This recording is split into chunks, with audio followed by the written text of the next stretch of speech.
Donc la facturation électronique, on va vous donner je vais vous présenter un peu quelques enjeux de base, sur cette problématique. Donc déjà, la facturation électronique, c'est pas un thème franco-français, c'est pas un thème nouveau. C'est une histoire qui a commencé il y a bien longtemps. Ça a commencé au Mexique, dans les années 2000, et depuis grand nombre de pays sont passés au fur et à mesure à la facturation électronique. Alors on en voit, hein, en Europe, l'Espagne, l'Italie. L'Italie, ça a été un des éléments un peu marquants.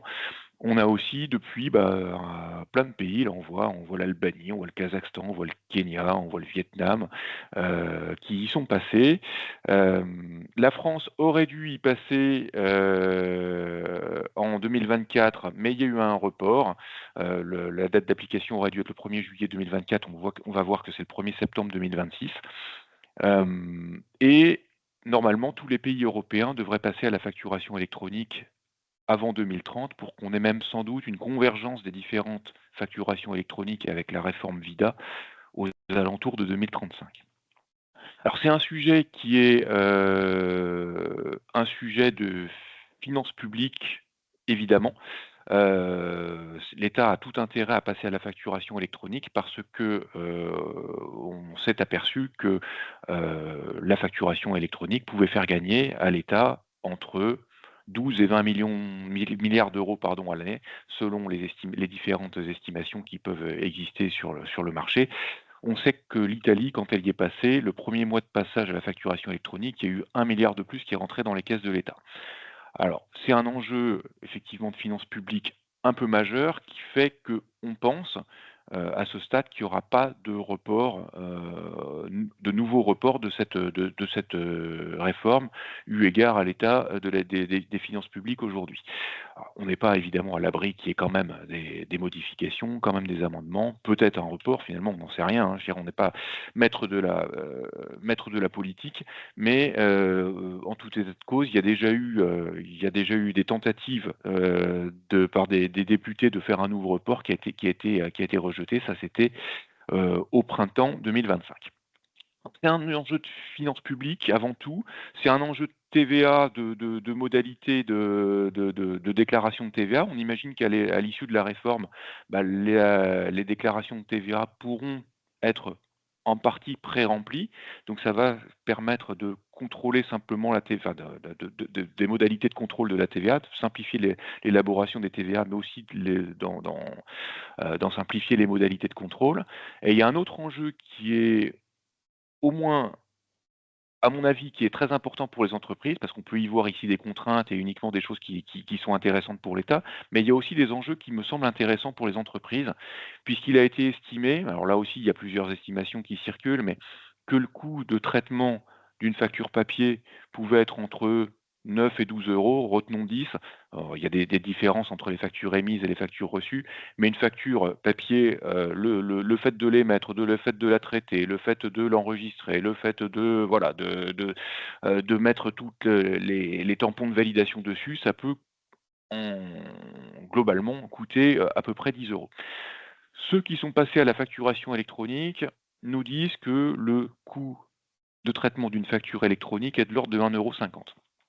Donc il y a un gain quand même très substantiel, à faire sur ce coût de traitement des factures, et donc il faut aussi y voir des opportunités si toutefois, on profite de la réforme pour mieux organiser, nos procédures internes, nos schémas de contrôle interne, ce qui permet justement de gagner du temps et de pas, additionner les coûts qu'on avait à des coûts d'outils, puisqu'évidemment il y aura des coûts de plateforme aussi. On verra qu'il y a des plateformes agréées pour traiter cette facturation électronique. On n'a pas le coût de toutes, on n'a pas le modèle économique de toutes, c'est en cours de traitement. Malgré tout, on sait qu'il y aura rien de 100% gratuit là-dedans. Voilà pour ce qui est pour l'histoire un peu et le panorama, le contexte global de la facturation électronique. Heu, Cette facturation électronique, elle a 3 impacts majeurs à notre sens. Le premier impact, c'est ce qu'on appelle le e-invoicing. C'est ce que tout le monde comprend par la facturation électronique. C'est le fait qu'avec la réforme, il n'y aura plus, d'émission de factures sous format papier, sous format mail, sous format PDF. On va émettre des factures en format électronique, c'est-à-dire que ce seront des fichiers. Donc, toutes les factures partiront comme des fichiers, comme partent actuellement des DSN, comme peuvent partir des déclarations fiscales. Ce sont des fichiers, et qui transitent directement depuis votre entreprise via des plateformes vers la plateforme du client qui va récupérer sur sa plateforme ses factures. Donc ça veut dire qu'il y aura plus de flux direct de flux entre entreprises, il y aura plus d'envoi de factures d'une entreprise à une autre. Tout passera par les plateformes et les plateformes auront pour mission aussi de, copier quelque part, de transférer l'information au PPF. Donc ça, c'est le portail public de facturation, c'est la DGFiP. Donc toutes les informations relatives aux factures seront transmises à l'État, en même temps qu'elles seront transmises à votre client. Donc le e-invoicing, c'est ça, c'est ce qu'il y a de plus connu dans la facturation, c'est on remplace les factures papier par des factures sous forme de fichiers. On verra, on va y revenir, ça concerne toutes les opérations qui sont entre entreprises de France hexagonale. L'autre principale modification, c'est le e-reporting. Alors qu'est-ce que c'est que cette bête-là? Euh, On a 2 types de e-reporting en réalité. On a le e-reporting de transaction et le e-reporting de paiement. Alors le e-reporting de transaction, en fait, ça va concerner toutes les opérations qui ne sont pas concernées par le e-invoicing et pour lesquelles on a quand même de la TVA. C'est-à-dire que dès lors qu'on va facturer soit des entreprises internationales qui ne peuvent pas être soumises à la réforme, à l'obligation de recevoir des facturations électroniques françaises, elles ont pas la même réglementation que nous, elles peuvent pas recevoir, elles peuvent pas se connecter sur nos plateformes. Donc, dès lors qu'on facture à l'international ou qu'on facture des personnes physiques, qui elles non plus n'ont pas d'obligation à recevoir des facturations électroniques, ben, on n'a plus de e-invoicing, on n'a plus l'obligation d'émettre les factures sous format de fichier, on peut les émettre comme maintenant, simplement pour pouvoir avoir toute l'information de la TVA, eh bien, il sera nécessaire, et ça se fera automatiquement par les plateformes, que l'information centralisée de tout ce chiffre d'affaires soit donnée à l'administration. Alors on verra que ça se fait pas pièce par pièce, mais ça se fait en compilant des périodes données. Et donc, grâce à cela,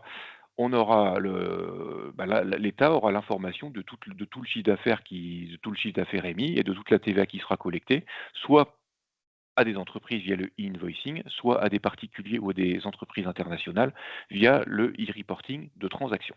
Alors, je vous ai mis en détail pour ceux qui, voilà, des spécialistes de la TVA qui seraient dans la salle, que ça concerne aussi les livraisons à soi-même, enfin, les achats intracommunautaires de biens et de services qui nécessitent la déclaration d'une autofacturation, d'une auto-liquidation de TVA, pardon. Et ça, c'est le premier type de e-reporting. Et le deuxième type de e-reporting, c'est le e-reporting de paiement. Euh, Toutes les entreprises ne sont pas soumises à l'obligation de collecter la TVA sur la facturation. Certaines peuvent l'être sur les encaissements.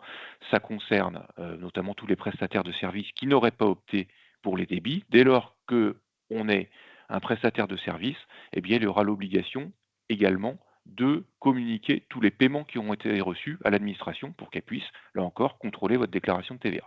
Donc c'est la partie un peu technique, on va y revenir un peu. On va revenir sur chacun des aspects un peu plus longuement parce qu'évidemment c'est quand même il y a une certaine complexité dans cette réforme.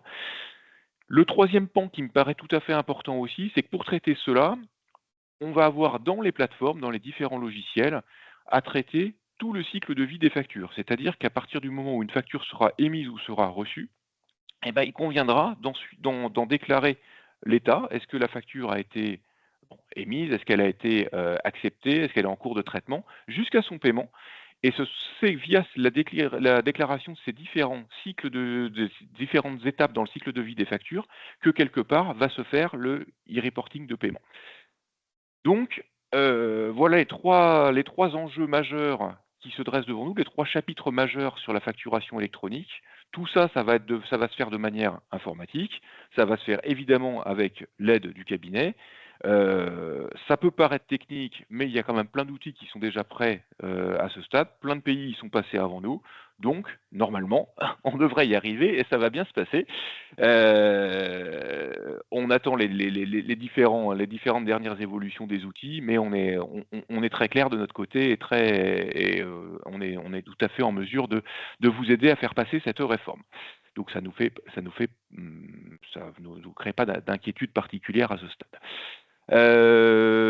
Aymeric, je te laisse Oui. poursuivre sur qui est concerné.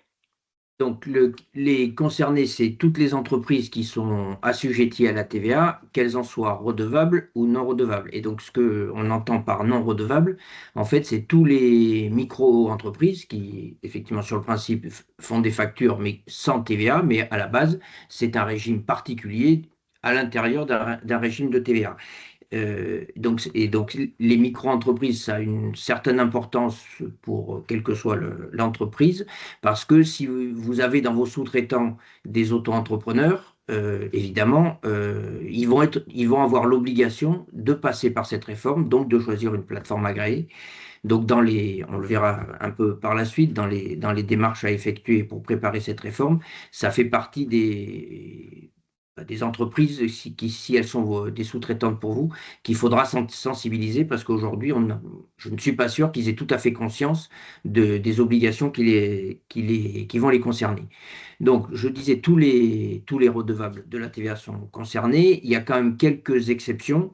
Donc, dans les exceptions, c'est toutes les entreprises qui sont dans le domaine de la santé, de la formation, tout ce qui concerne les opérations immobilières, les opérations bancaires et d'assurance. Donc, toute cette partie-là ne sera pas concernée par la facturation électronique.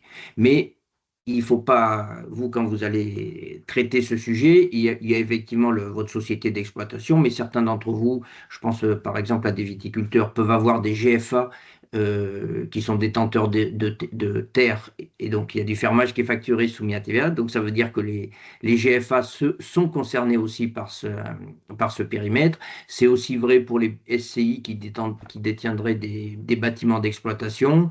Enfin, il faut, éventuellement de holding. Donc, il faut vraiment, quand on réfléchit au périmètre, ben, voir quels sont tous les partenaires ou toutes les coquilles autour de l'entreprise.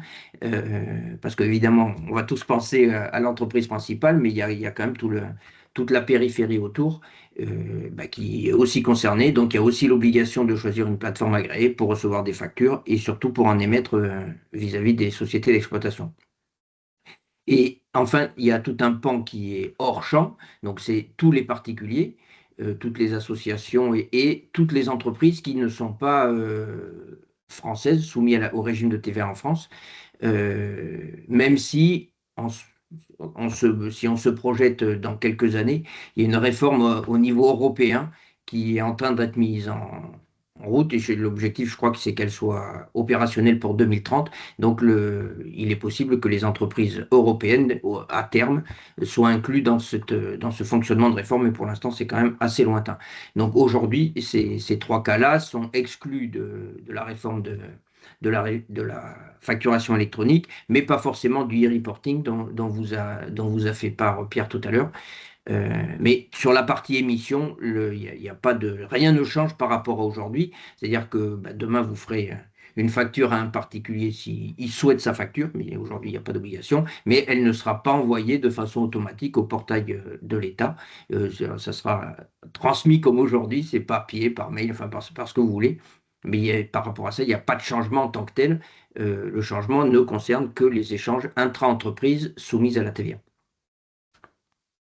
Voilà, et pour les entreprises qui n'auraient pas l'obligation, d'émettre de la facturation électronique parce que dans la liste de ces exonérations, des entreprises immobilières, par exemple, qui n'auraient pas opté pour la TVA, des SCI sans TVA eh bien, il y a là quand même l'obligation de pouvoir recevoir des factures électroniques. Alors, Donc, en attends, termes j'essaie de dérouler le document, je fais un blocage. Voilà, pardon. Ah! Du côté. Nous y Donc, voilà. en termes de calendrier, il y a deux dates importantes, mais que vous devez déjà avoir en tête, mais on vous les rappelle. Donc, la première date, c'est le 1er septembre 26. Donc, à cette date-là, les grosses entreprises, donc ça peut être vos fournisseurs SFR, Orange, enfin, de téléphonie, dans le bâtiment, les grosses entreprises, style Point P, etc. Ça peut, enfin, toutes ces grosses entreprises auront l'obligation d'émettre leurs factures et donc vous d'être capable de les recevoir. Et donc à ce titre-là, il faudra que vous ayez choisi votre plateforme agréée. Et vous, votre obligation, ben, votre deuxième obligation, on va dire, et qui est probablement la principale à notre avis, c'est l'obligation d'émettre vos factures à la destination de tous vos clients professionnels à partir du 1er septembre 2027. Donc on voit bien que la conséquence de ce calendrier, elle est étalée sur deux dates importantes, mais comme la conséquence de ça, c'est qu'il va falloir choisir une plateforme agréée, ben, on ne va pas évidemment changer de plateforme agréée tous les 4 matins, même si de façon théorique c'est possible. Donc, dans le choix, l'objectif du 1er septembre 2026, probablement qu'il faut aussi avoir en tête le choix la date de 27 pour que le cahier des charges de votre choix s'applique aux deux considérations, l'émission et la réception. Donc oui, il y a deux dates légales, mais dans la vraie vie, probablement que l'objectif, c'est de répondre à votre cahier des charges de 2027 dès votre choix à faire avant septembre de cette année. Dans une première période, dans la période septembre 26, septembre 27, donc n'émettront des factures que les grandes entreprises. Donc vous allez devoir recevoir toutes les factures de ces grandes entreprises. Au 1er septembre 27, vous allez émettre des factures électroniques, alors sauf si vous êtes vous-même une grande entreprise évidemment, mais vous allez émettre des factures électroniques à partir du 1er septembre 27. Tout le monde continuera à les recevoir. Donc il est estimé que globalement, sur la période septembre 26, septembre 27, il n'y aura que 10 à 15% du flux global de la facturation électronique qui va circuler. Et c'est qu'à partir du 1er septembre 27 où on aura l'intégralité de tous les flux de facturation électronique qui concernent les entreprises, les flux inter-entreprises. Et pour compléter, ça c'est des dates d'obligation, mais si vous voulez, je vais le dire pour faire des tests ou pour anticiper la réforme, émettre vos factures plus tôt, rien ne l'empêchera. Ça peut permettre d'avoir une période de transition pour être sûr que en septembre 2027, il n'y ait pas de bug et que vous ne perdiez pas de temps de trésorerie, etc. Parce que bon, c'est quand même l'enjeu. Euh, c'est quand même l'enjeu majeur, c'est que tout fonctionne dans les flux pour l'émission au 1er septembre 27. Voilà. Comme je disais grande entreprise tout à l'heure, c'est un abus de langage, hein. Les grandes entreprises et les ETI sont concernés d'un côté, PME, TPE de l'autre, mais on parle quand même d'entreprises de plus de 250 personnes. Le Donc, e-invoicing, j'y reviens, on en a parlé un petit peu déjà, c'est le premier pan de la réforme, ça concerne l'émission de factures qui sont désormais des fichiers. Donc une facture, ça va ressembler non plus à ça, ce qu'on connaît maintenant, mais à ces lignes de code que vous voyez en bas à droite de la diapositive. Donc ce sera un fichier qui sera parfaitement illisible pour l'humain. Malgré tout, il y aura une composante humaine, le PDF, il y aura quand même un PDF attaché dans la plupart des formats pour qu'on puisse le lire quand même en bon humain que nous sommes. 3 formats existent, Facture X le plus connu, le C2I, le XML, UBL, peu importe à la limite, mais tout ça est bien évidemment normé, structuré, l'AFNOR s'en est chargé avec la DGFIP. On ne peut pas émettre n'importe quoi, c'est un fichier totalement structuré avec des mentions obligatoires, toujours dans le même ordre, et ainsi de suite.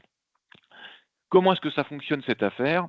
Donc, selon le schéma en Y. Donc, vous êtes une entreprise, vous voulez envoyer une facture à votre client qui est l'entreprise B. Comment est-ce que ça va se passer? Pas du tout comme maintenant. Il n'y aura pas du tout d'envoi de facture de l'entreprise A vers l'entreprise B. Encore une fois, pas par papier, pas par mail, pas un fichier PDF, rien. Tout ça, c'est pas électronique, ça ressemble à de l'électronique, mais ça n'en est pas au sens de l'administration et de l'AFNOR. Ce qu'il faudra faire, c'est envoyer la facture sur une plateforme que vous aurez choisie. Cette plateforme enverra le fichier à la plateforme de votre client. Votre client sera inscrit, comme toutes les entreprises, à un annuaire national qui dira sur quelle plateforme il faut lui envoyer sa facture. Donc ça, c'est votre plateforme qui le saura. Vous n'aurez rien à faire de particulier. À partir du moment où l'entreprise est correctement renseignée, eh bien, la plateforme A va délivrer la facture à la plateforme B. L'entreprise B, votre client, va se connecter sur sa plateforme et va récupérer sa facture. C'est à partir de ça qu'elle va en suivre le cycle de vie, de dire je l'accepte, jusqu'à déclarer son paiement.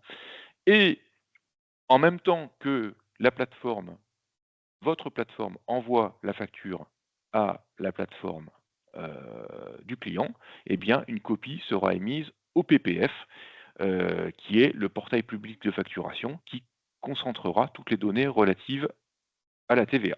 Le PPF gère l'annuaire et va récupérer les informations relatives à la TVA. Il avait été prévu dans une première version de l'annuaire, il y a très longtemps, ou du PPF, que potentiellement on pourrait se servir du PPF comme plateforme, mais l'administration a reculé devant les écueils techniques et la complexité des choses, et il faudra passer systématiquement par une plateforme privée. Alors des plateformes, il y en a plein. Il y en a plus d'une centaine qui sont déclarées à l'heure actuelle et qui ont été préagréées par l'administration. Les agréments définitifs se feront là entre maintenant et le printemps pour vérifier que tout fonctionne bien.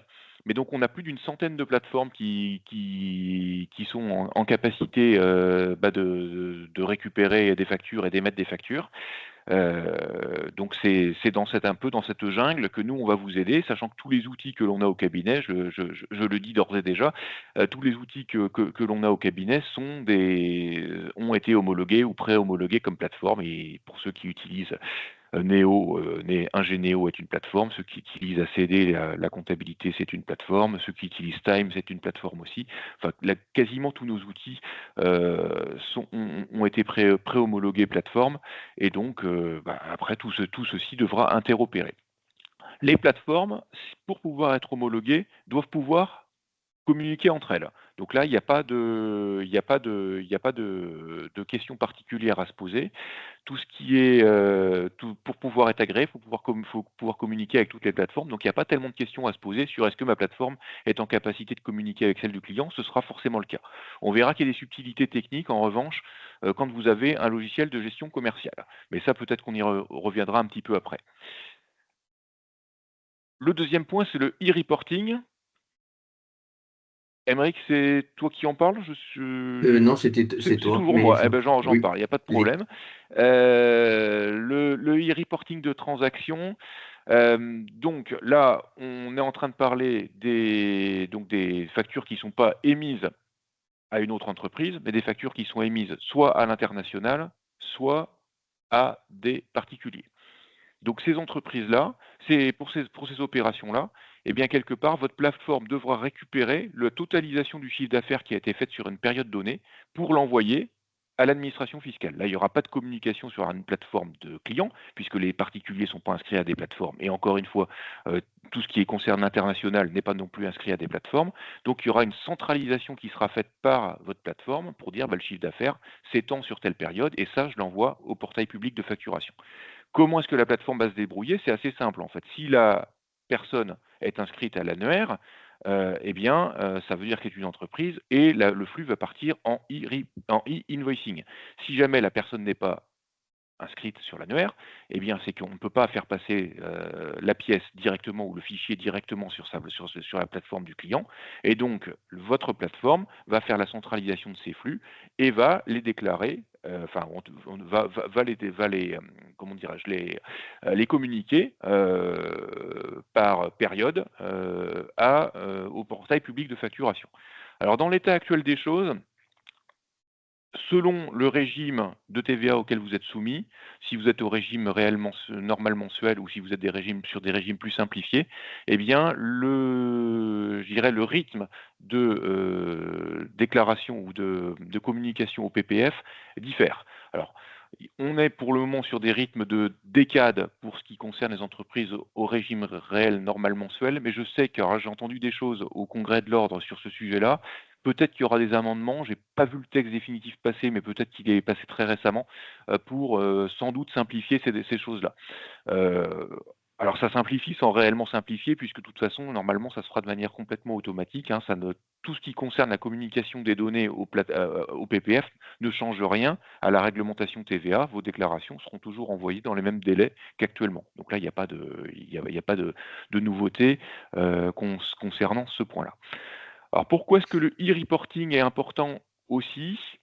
Mis à part ces questions de délai, c'est que quelque part, heu, se pose la question de comment communiquer les informations des caisses aux plateformes. En ce qui concerne le e-invoicing, on verra qu'il y a quand même une relative simplicité. On a toutes les mentions obligatoires des factures qui sont prévues. Il y en a plein, elles sont dans l'ordre. Il y en a la plupart qui existent déjà d'ailleurs. Euh, En ce qui concerne l'information des logiciels de caisse, en fait, tous les logiciels de caisse ont leur propre format d'export. Il n'y a pas de format d'export standardisé des logiciels de caisse. D'ailleurs, l'administration y réfléchit, qui rendrait simple la communication entre des logiciels de caisse, pour ceux qui sont concernés, et les plateformes. Parce que ce e-reporting de transaction, hein, dès lors qu'on est avec des particuliers, ça va être hyper important. C'est-à-dire que tous les restaurateurs, le gros du sujet de la facturation électronique, c'est le e-reporting, c'est pas le e-invoicing. Donc dès lors qu'on a un logiciel de caisse, on va se poser la question de comment est-ce qu'on fait pour récupérer ces informations. Et donc là, se pose d'ores et déjà plein de questions d'interopérabilité des outils, c'est-à-dire qu'il y a des plateformes qui sont interopérables avec des caisses, et ça, l'interopérabilité d'un logiciel de caisse ou d'un logiciel de gestion commerciale, mais on y reviendra plus tard, l'interopérabilité d'un logiciel de caisse avec une plateforme, il n'y a rien d'obligatoire, il n'y a rien d'automatique, c'est pas comme la communication entre deux plateformes. C'est-à-dire que là, c'est que du cas par cas, et donc en fonction de votre logiciel de caisse, on peut avoir intérêt à se poser la question de quelle est la bonne plateforme à choisir avec vous pour que ça soit simple. C'est-à-dire que, évidemment que si la caisse ne se déverse pas automatiquement dans la plateforme, bon, on peut toujours le traiter manuellement, hein, on peut toujours faire des exports à la décade, enfin en tout cas recopier les aides de caisse à la décade dans la plateforme, enfin on peut toujours s'en sortir manuellement, mais l'objectif de la réforme, c'est aussi de gagner du temps de traitement et puis de passer quelque part de notre fameux coût de traitement de 10 € à notre 1,50 €. Donc, c'est d'essayer de se simplifier la vie. Donc, ça fera partie des enjeux de la facturation électronique, bien se poser la question de comment est-ce que vont communiquer les caisses avec les plateformes. Donc ça, c'est pour ce qui concerne le e-reporting de transaction. Et pour le e-reporting de paiement, tu aimerais que tu me coupes, hein, si c'est je suis Non, non, complètement mais perdu dans les diapositives de qui doit ne parler de quoi. t'inquiète pas, C'est et je toujours te moi? couperai quand ça sera bon. Ça marche. Sur le e-reporting de paiement, eh bien, on a des délais qui sont un peu différents. Donc, on aura à communiquer via le cycle de vie des factures. Ça se fera normalement automatiquement aussi dans la plateforme. Dès lors que vous aurez renseigné les différents cycles de vie des factures dans la plateforme, eh bien, la plateforme communiquera automatiquement le montant centralisé de vos encaissements et de vos décaissements au portail public de facturation.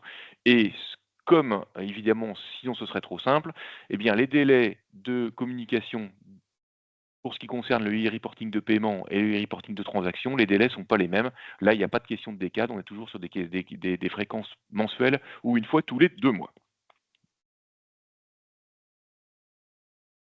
Si on fait une synthèse entre e-invoicing et e-reporting, qu'est-ce qu'il faut retenir des 2 régimes particulièrement?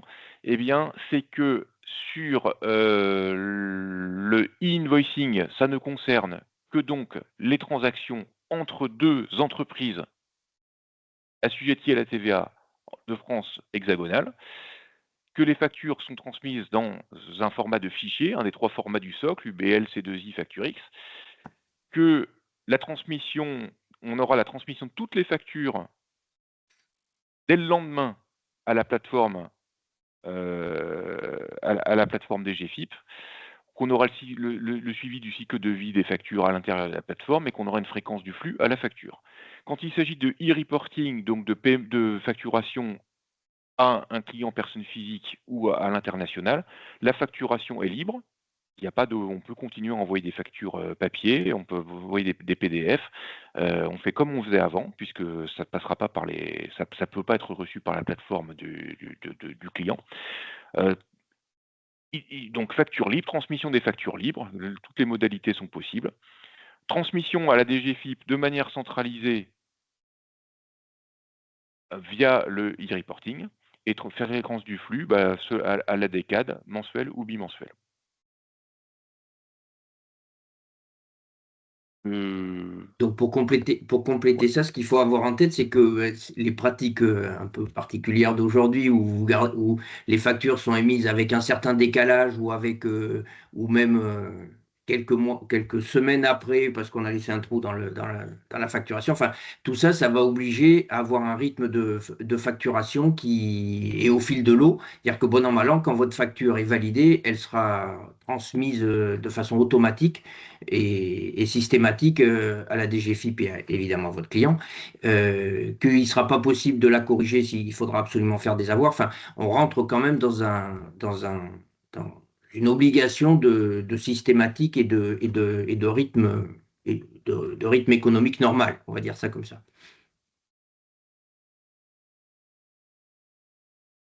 Hop.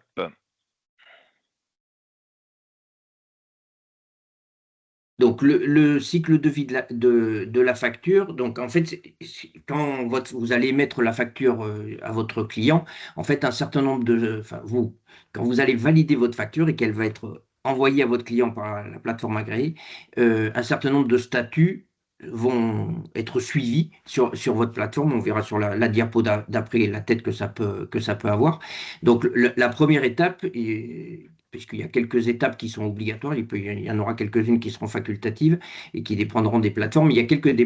Donc la première étape, c'est vous aurez déposé, il y aura la mention que vous avez déposé votre facture sur la plateforme et donc à ce titre-là qu'elle a été forcément reçue par votre client. Alors quand je dis forcément reçue, c'est sous réserve qu'elle ait la conformité nécessaire. Et par conformité, il faut entendre l'intégralité des mentions, donc qu'on va voir tout à l'heure, toutes les mentions qui ont été définies comme étant obligatoires, parce que si la facture ne contient pas ces mentions, elle sera rejetée par votre propre PA, et ce qui est quand même une difficulté, parce que si vous n'êtes pas capable de transmettre votre facture, ben, ça veut dire que votre client ne la recevra pas. S'il ne la reçoit pas, il ne pourra pas vous payer.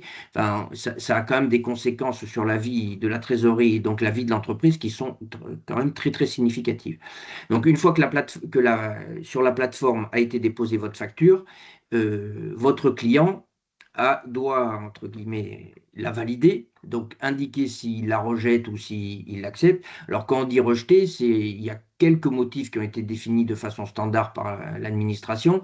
On ne peut pas dire qu'on la rejette parce qu'on n'a pas envie de la payer tout de suite. Ça n'est pas possible. C'est-à-dire que la facture peut être rejetée si a priori, elle ne nous concernait pas, parce qu'il y a une erreur quelconque, soit parce qu'il y a une erreur de prix, soit parce qu'il y a une erreur de... Enfin, c'est vraiment une notion d'erreur propre à la facture, et donc votre client aura la capacité de la rejeter et vous en serez informé tout de suite. C'est-à-dire que la mention rejetée remontera sur votre plateforme agréée et vous saurez qu'il y a un problème particulier sur votre facture, ce qui permettra de traiter ce problème, si c'est un problème de prix, si c'est un problème de quantité, tout de suite, sans attendre qu'au bout d'un mois, vous appuyez votre client pour le relancer parce qu'il n'a pas payé sa facture.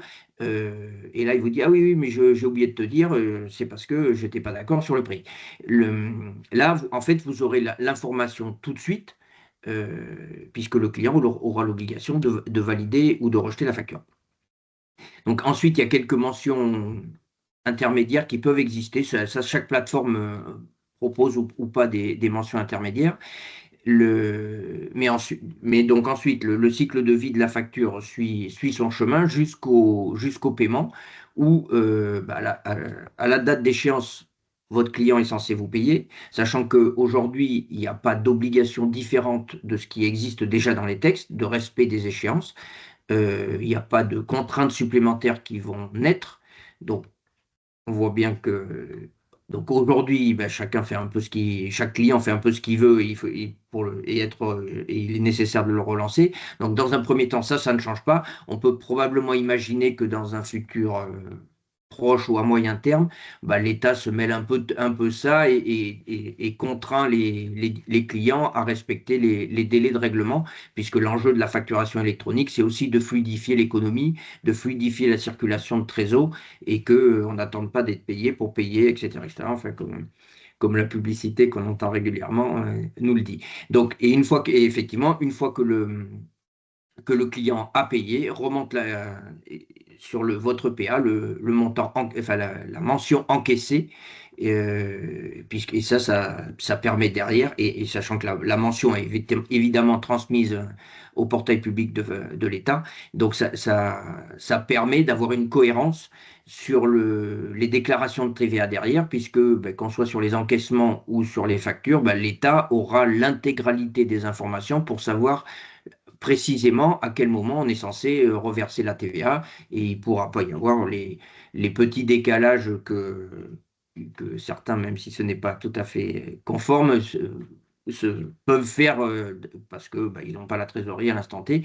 Là, l'État aura l'information en direct, et donc ça sera totalement impossible, sauf à- à avoir derrière une question de l'administration fiscale, de décaler un quelconque paiement de la TVA.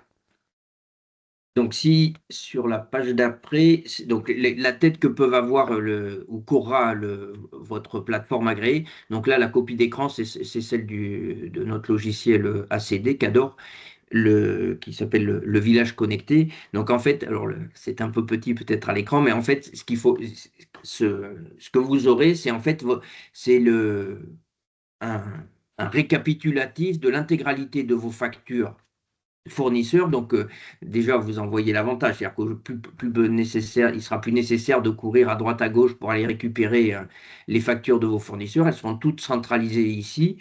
Sur la partie gauche, vous aurez le statut de votre facture, si elle est à valider, si elle est. Donc, tout ça, en fait, c'est des choses que vous faites déjà aujourd'hui, parce que bah, vous comparez le devis et la facture, etc., pour savoir si les quantités, les prix, etc., sont bien respectés. Là, l'avantage, c'est que vous pourrez le faire de façon digitale à tout instant, du moment que sur votre ordi, votre tablette, votre téléphone, enfin, le, ça va quelque part faciliter la gestion administrative au quotidien, parce que vous aurez de façon centralisée toutes les informations concernant vos factures fournisseurs et évidemment vos factures clients.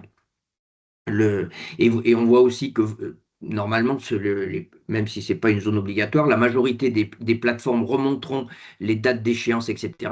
Et on voit tout de suite le bénéfice qu'on peut en tirer derrière pour le suivi de sa trésorerie, puisque bah, à partir du moment où on a l'intégralité des informations, bah, derrière, il sera très facile de brancher des outils de prévision de trésorerie sur les prochaines semaines, les prochains mois.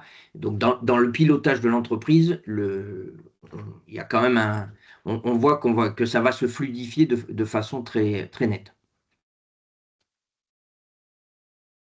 Donc, une fois qu'on vous a dit tout ça, comment on fait? Hop là, Donc, pardon. pour nous, il y a trois étapes, et la dernière sera le choix de la plateforme agréée. Mais la démarche qui nous semble pertinente, c'est de pas foncer tête baissée en se disant bah, je choisis ma PA parce que je veux me débarrasser de ce souci, etc. Enfin, il faut le faire dans le bon ordre pour choisir la plateforme qui vous convient le mieux.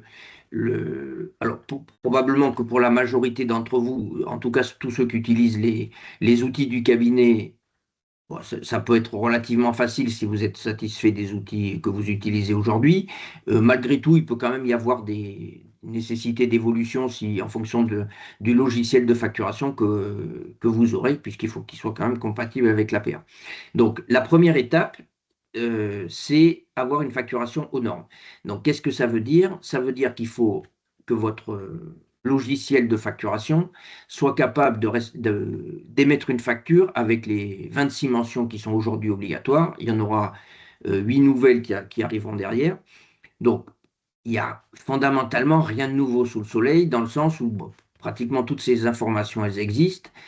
Pour ceux qui ont des contrats de maintenance avec leur logiciel de facturation, vous avez dû voir au gré des dernières mises à jour, qu'il y avait des champs obligatoires qui apparaissaient, qui devenaient bloquants lors de la création, par exemple, des fiches clients, etc.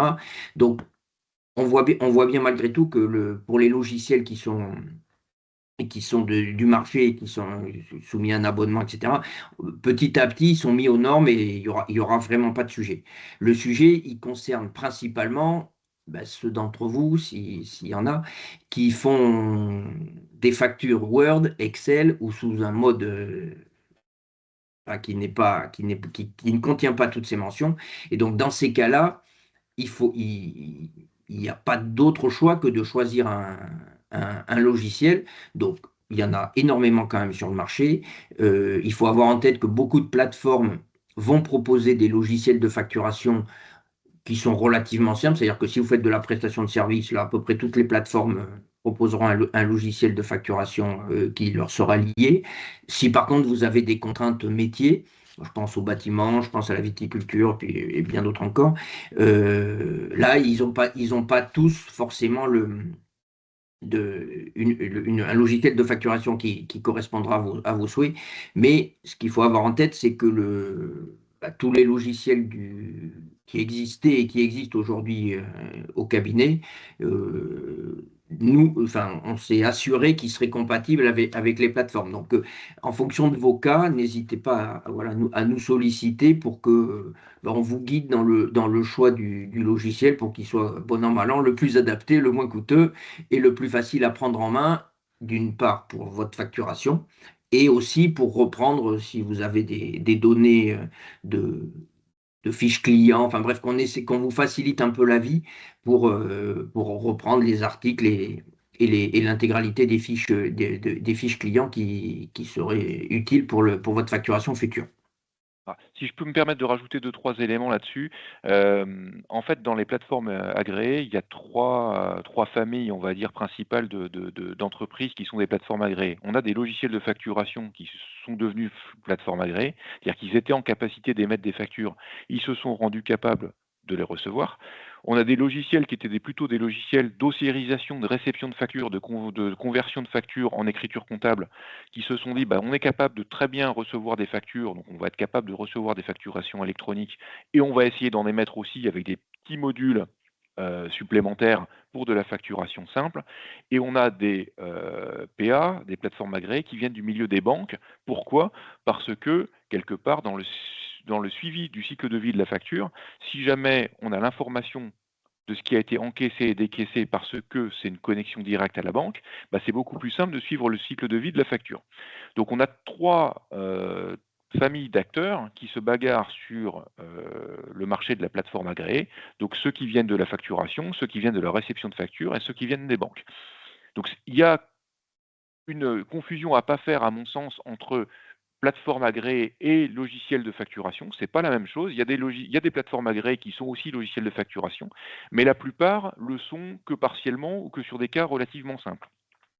Ça veut dire qu'il faut se poser la question, si vous avez un logiciel de facturation métier, est-ce que votre logiciel de facturation est une solution compatible? Alors je reviens sur un des schémas du début, sur le schéma en Y, on l'a vu écrit en petit, mais peu importe, c'est peut-être le moment d'y revenir. Voilà, ici, zut, excusez-moi, j'ai un peu de lag. Je vais y arriver, j'espère. Voilà, ici, alors il y a écrit OD, c'était l'ancien mot, maintenant ça s'appelle solution compatible. En fait, pour émettre votre facture jusqu'à la plateforme, on peut faire appel à un intermédiaire ici, qui est votre logiciel de facturation, qui, s'il est solution compatible, pourra créer ce genre de fichiers et les envoyer vers une plateforme.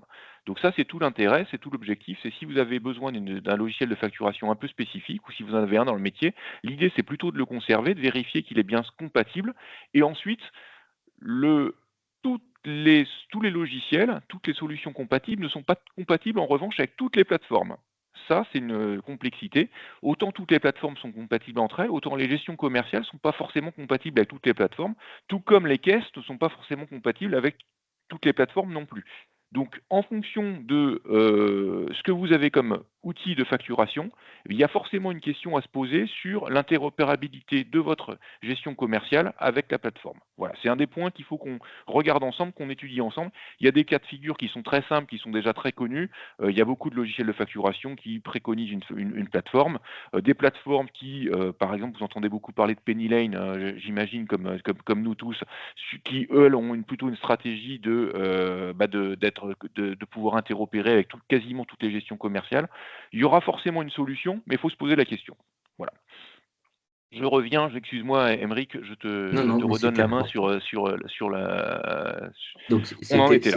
c'était important. Donc, la première étape, c'est quand même ça, c'est de vous focaliser sur votre logiciel de facturation, enfin, que vous en ayez un vrai ou que ça soit, encore une fois, du Word ou Excel.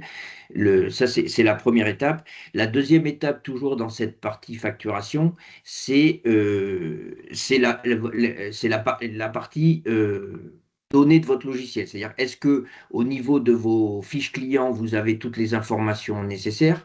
Qu'est-ce que j'entends par là, par exemple? C'est est-ce que votre client, c'est un particulier? Est-ce que votre client, c'est une entreprise soumise à la TVA en France? Est-ce que c'est une entreprise internationale? Parce que, en fonction de la typologie de votre client, le circuit de facturation ne va pas être le même. Et donc, il faut quelque part que ça soit géré de façon automatique et native. Donc, si votre client, c'est un client français soumis à la TVA, bah ça suit le schéma dont Pierre a parlé avec les échanges entre plateformes agréées. Si c'est un particulier, bah, il faut être capable d'émettre une facture papier et de lui donner ou de lui envoyer par mail. Donc, on n'est pas directement concerné par les flux avec les PA. Si c'est un client européen ou international, bah, ça reste comme aujourd'hui. Donc, ça veut dire qu'il faut être capable de lui envoyer selon les mêmes modalités qu'aujourd'hui, donc soit par mail, soit par le papier. Enfin, donc, tout ça, ce qu'il faut avoir en tête, c'est que si le logiciel est bien qualifié au niveau de la base client, ça sera facile, automatique, et il n'y aura pas besoin de se poser la question à chaque fois. Donc, puisqu'on a la réforme qui nous oblige quelque part à réfléchir à tout ça, ben c'est l'occasion de faire un état des lieux de vos clients, du paramétrage de vos fiches clients, etc. Donc, il y a ces deux parties, donc les mentions, le paramétrage de vos clients, et il y a aussi le paramétrage de vos articles, donc les articles qui sont facturés, puisque il faut en fait que la TVA soit associée à chaque article. Donc il faut vérifier, parce que les articles, ça vous les avez forcément dans vos logiciels de facturation, que c'est bien le bon taux de TVA qui sera repris à l'émission de vos factures, puisqu'encore une fois, l'enjeu de tout ça, au-delà de faciliter la communication avec vos clients, c'est quand même que le jour J, vous soyez capable d'émettre des factures selon les flux qui nous sont imposés par la DGFiP, et sans retard, sans rien, pour pas que derrière vos factures soient rejetées et que ça mette quelques jours, quelques semaines pour que ça reprenne un cours normal. Et dans ce laps de temps-là, le client ne peut pas vous payer. Enfin bref, donc l'idée de toutes ces vérifications-là, c'est vraiment d'être sûr que ça passe par le flux qui nous est imposé. Et évidemment, pour vous, enfin, on est en mesure de vous aider pour vérifier ces mentions, pour vérifier vos bases clients, pour vous aider à les mettre à jour peut-être si c'est nécessaire. Enfin, après, l'idée, c'est que aussi on y a travaillé depuis déjà quelques mois, même plus que ça. Donc, voilà, on est tout à fait en mesure de vous accompagner sur cette partie logiciel de facturation pour vérifier que votre logiciel il est compatible avec éventuellement l'APA de réception que vous avez choisi. Enfin, voilà, toute cette partie diagnostic et accompagnement, évidemment qu'on saura le faire, et il n'y a pas de nécessité que vous y passiez des heures carrées que vous n'avez peut-être pas. Et il vaut mieux s'occuper de son business peut-être que de ça. La deuxième étape qu'on suggère, c'est qu'une fois que voilà, toute la partie logicielle de facturation, on sait que c'est carré, à jour, etc., c'est réfléchir à l'organisation administrative, ce qu'on a appelé l'organisation interne, c'est-à-dire de faire un état des lieux de tous vos flux de facturation, c'est-à-dire qu'est-ce qui aujourd'hui fonctionne très bien, certes, mais est papier. C'est-à-dire que je peux penser pour des entreprises de taille intermédiaire, est-ce qu'il y a un parapheur avec des factures papier qui est donné aux dirigeants et pour qu'ils valident les factures? Ça demain, c'est pas forcément pertinent. Ça sera toujours possible de réimprimer ces factures, mais c'est pas l'idée, hein, pour arriver au 1,50 € dont parlait Pierre. Donc il faut se poser la question de dans le flux et l'organisation de l'entreprise, qu'est-ce qui aujourd'hui est papier et qu'il faut essayer de digitaliser dans la mesure du possible. C'est-à-dire, par exemple, je reprends mon exemple du parapheur, on peut tout à fait avoir des cycles de validation, c'est-à-dire que le digital, c'est-à-dire qu'on peut valider de façon digitale que la facture elle est bien à payer, ou au contraire qu'il y a une erreur. Donc tout ça, ça existe, c'est pas nouveau. Euh, c'est vraiment l'occasion de faire un état des lieux, de tout ce qui, encore une fois, de tous les flux qui vont être hors digitalisation. Je peux penser aussi, si pour les propriétés qui auraient une boutique, comment est-ce que la partie chiffre d'affaires de la boutique est facturée? Est-ce que c'est encore papier? Est-ce que c'est envoyé au service comptable? Enfin, il y a forcément plein de parties dans le fonctionnement de tous les jours sur lesquelles il faut se poser la question. Donc ça, c'est pareil. On peut vous aider à vous poser les questions pour derrière que vous sachiez quels pourraient être les trous dans la raquette et quelles sont voilà, les solutions qui pourraient être mises en place pour répondre à ces problématiques. Et donc, une fois qu'on aura fait tout ça, on a le cahier des charges et donc ça sera facile de choisir la plateforme agréée. Et donc, ce qui, si on respecte cette logique, pour nous, il faut vraiment pas se presser à choisir sa plateforme. C'est-à-dire que oui, certes, septembre 2026, ça peut paraître pas très loin, on a quand même le temps de se poser les bonnes questions avant, parce que oui, choisir sa PA, une PA, c'est possible. Il est prévu qu'on puisse changer de plateforme agréée si on le souhaite. Et ça, il est prévu que ça soit automatique et rapide. Néanmoins, comme on l'a dit tout à l'heure, les plateformes agréées, c'est des partenaires privés. Donc, ça veut dire qu'on aura vis-à-vis d'eux des contrats. Donc, qui dit contrat dit est-ce qu'on est engagé sur 2 ans, 3 ans, enfin, comme sur tout contrat. Et donc, si on veut partir plus tôt, est-ce qu'on est obligé de payer l'abonnement, hein, parce qu'on a souscrit trop tôt à la PA? euh, Comment on récupère les données qui sont sur la plateforme agréée. Donc il y a quand même tout un tas de questions qui font qu'à mon avis, il faut pas se presser. Enfin, on a 6 mois, bon, non, voilà, si on choisit sa plateforme agréée, comme c'est sur le schéma, au premier trimestre, ou avant l'été, ça serait un bon timing.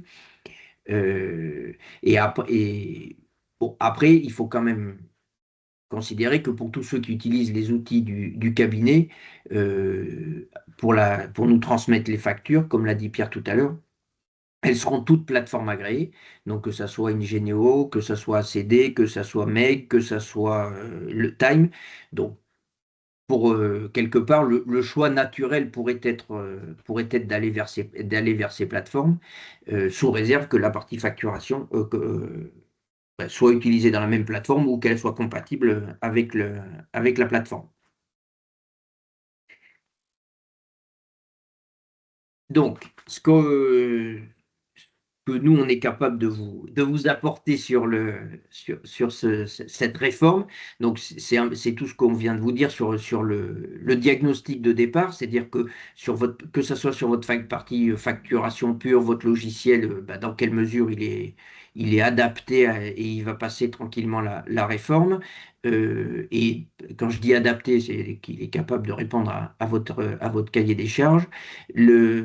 C'est éventuellement de voir avec vous quels sont les flux qui aujourd'hui sont papier, quel est le fonctionnement de votre caisse, etc. Et voir comment ça peut pareil s'insérer dans la réforme. Et une fois qu'on peut vous guider dans ce diagnostic, c'est voir avec vous quelle est la plateforme la plus pertinente. Donc ça peut être votre logiciel de facturation. Il peut très bien répondre au cahier des charges, mais peut-être pas. Donc ça nécessite de regarder de façon un peu concrète. Et l'objectif, malgré tout, de tout ça, c'est de profiter de cette contrainte Ça, il n'y a pas de sujet, ça nous est imposé, donc c'est une contrainte. Mais pour essayer d'optimiser le flux, pour essayer voilà, de gagner du temps dans votre fonctionnement et votre gestion. Le, De notre côté, voilà. on a fait pas mal de cartographie interne de toutes les entreprises de BSF pour savoir quels étaient les logiciels que vous utilisiez. On commence à voir se dégager quelques schémas types hein, de couples, gestion commerciale, plateforme, qui pourraient fonctionner. Donc on est en train de finaliser tout ça, de regarder quels seraient. Je vois qu'on a pas mal de questions sur les coûts.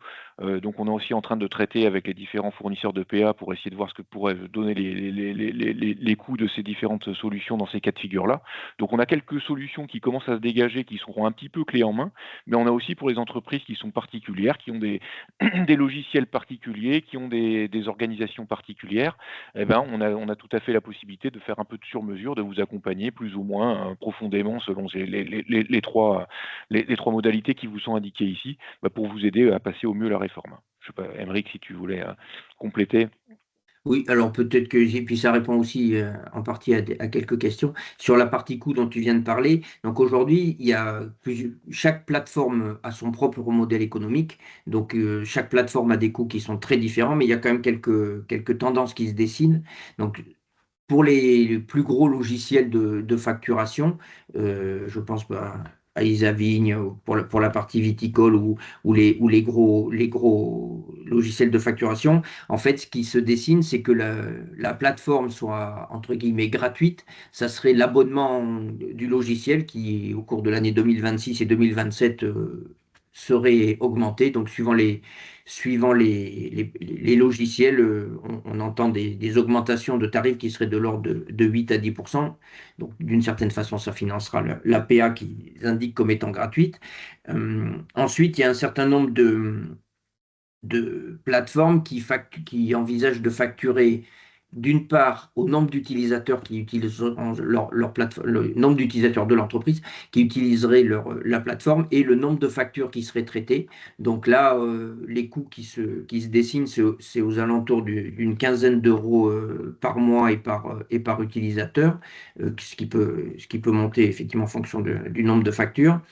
Il y a un certain nombre d'autres logiciels qui sont souvent liés à des banques qui là, pour le coup, considèrent que les plateformes ne sont pas facturées, enfin, n'ont pas un coût en tant que tel, mais qui se rémunèrent d'une part sur les services additionnels qu'ils proposent. Donc, ça peut être de vous faciliter la relance de vos clients, ça peut être de faciliter le paiement de vos factures fournisseurs. Enfin, il y a tout un tas de plateformes qui proposent des services additionnels. Donc, je peux penser à des Conto, enfin bref, à ces partenaires-là, qui en fait communiquent sur une plateforme gratuite et eux se rémunèrent sur les mouvements bancaires, enfin, sur tous les services additionnels qu'ils vous proposent. Euh, donc c'est pour ça que c'est intéressant dans l'analyse de la plateforme, c'est de voir quelle est celle qui vous correspond, oui, dans les flux et la digitalisation, mais aussi dans le coût qu'elle va générer.